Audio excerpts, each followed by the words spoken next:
Welcome to the 2012-13 school year. This is Sue Lucy, Superintendent of the Providence Schools, and I am enormously pleased, proud, and excited to be welcoming you back. I want to start our school year off by sharing some thoughts with you as we move forward in our work together. First, I want to let you know how pleased and proud I am to remain here as the permanent superintendent of Providence. I stayed here because I have enormous belief and faith that all of us working together can turn this system around and show just how powerful we are in improving learning for students. I also have a very firm belief that we in Providence need to be in charge of our own destiny. And whether we agree or disagree with the reform agenda of our nation and our state, the way we will control our own destiny under the current reforms is by improving student achievement, something that we all want to do anyway. So I am here to support all of you and work together in doing just that. I want to remind all of us that we are our own best ambassadors. When I interviewed for the permanent job with our mayor, Angel Taveras, he asked me, what one thing, if I could change only one thing about our school system, what would it be? He quickly said, I could not say doubling the size of our budget. I said, However, this is what I did say. If I could change one thing about our system, it would be a belief. I have found that there are many people in our own system, not just outside of it, that do not believe in their heart of hearts we can be a good school system. If we can't be our own ambassadors for the Providence Public Schools, no one else will do it for us.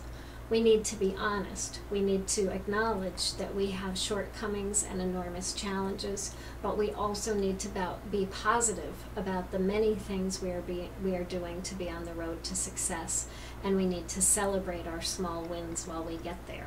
If we don't do it, no one else will, and we will never control our own destiny in our school system. I also want to talk about 3 areas that I want to see prioritized in each of our schools this year. The first is climate and culture. Climate and culture is it's about staff. We need schools and buildings, whether it's 797 or any place in our district where people want to come to work. We need people who are proud to come to work, want to come to work, and are committed to doing what they're doing. Climate and culture is also about our students. We need schools to be places where our students want to be, where they feel known, they feel respected, and they know that we care and miss them if they're not in attendance. We also need climate and culture that is welcoming to our families and also our community partners. As I've gone from school to school over the past year, and I visited each and every school in our district on more than one occasion, I can tell you there is an enormous variation from building to building around how welcome our families and partners feel. We need to open our arms and our doors to our families and our community partners, because without them, we will not be successful for our kids. Second, I want to focus on everyone, and I mean everyone, being physically, emotionally, and psychologically present. What do I mean by that? First, we have an enormous chronic absenteeism problem in our district.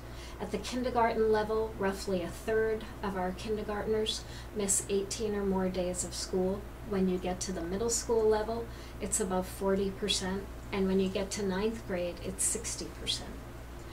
I have heard heartbreaking stories from our teachers regarding the frustrations of trying to teach kindergarten, for example, when 10 or so children are absent each and every day.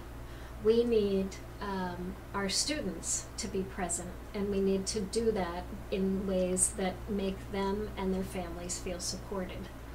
Second, we need to be honest and acknowledge that when our students come to school, all of us, and I mean all of us, need to be there performing our roles, whether it's as an administrator, a teacher, a clerk, a teacher assistant, a custodian. We need everyone in their jobs and pulling together on behalf of our students. The third area I want people to focus on is really increasing the consistency of teaching practice. When I go from building to building and visit our numerous classrooms, we have a spectrum of teaching. That spectrum goes all the way from absolutely superb teaching to teaching that frankly is not where we want it to be. We need to narrow that spectrum to the positive so that our classrooms are from good to fabulous for each and every student. Part of our effort in doing that this year is this new document that will be introduced to all of you called the Providence Schools Framework for Effective Teaching. Why is this important? This is a way of articulating our district's vision and having a common language and common agreement around what good teaching practice looks like. As we surveyed teachers last year on more than one occasion, upwards of 50% said they did not believe that there was a common definition of good instruction in their building. If we don't know as professionals what we think good instruction is, and we can't talk about it together, teacher to teacher, teacher to administrator, administrator to administrator, we will never get there. So that's our third area of focus. With that, I want to close with a very brief video around excellence.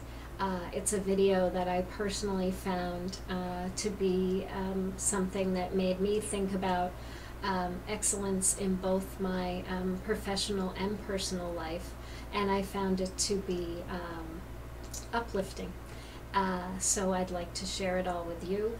Again, I welcome you back, and together we will have a fabulous school year. Thank you.